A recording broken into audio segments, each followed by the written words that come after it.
ချီရတဲ့ရင်သွေးငယ်ကြောက်ခိုင်းလို့တနေ့ချရမှာအမိမိကိုမင်းမေ့နေပြီလားကလေးတဘာသူရဲ့စကားနဲ့သူတို့ဝတ်စားဝတ်စင်ကုန်မင်းချင်းဟာ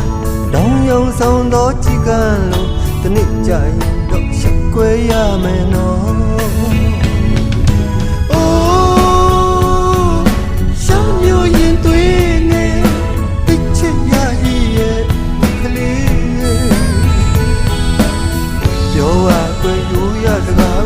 မမေ့ပါနဲ့ရင်ကျင်းမှုနော်အဖေမချင်းနဲ့ကိုယ့်ရဲ့ဘဝကိုတန်ဖိုးထားပန်းရန်တဝင်းလို့စင်မြန်းထားချုပ်ပြီးတဲ့လောကကြီးအလယ်မှာအမြဲတတိထားနေသေးတယ်နေရတွေ့ကြညောင်းလာတယ်ဒီခေါက်လောက်တော့ပြန်လဲမကြည့်ပါအဖေရင်မလွမ်းလို့နေပါပြီကလေးနေ့စဉ်မျိုးတွေ့လို့ပြန်လာမဲ့လမ်းကြီးမှာစောင့်မျှော်နေသူအဖေ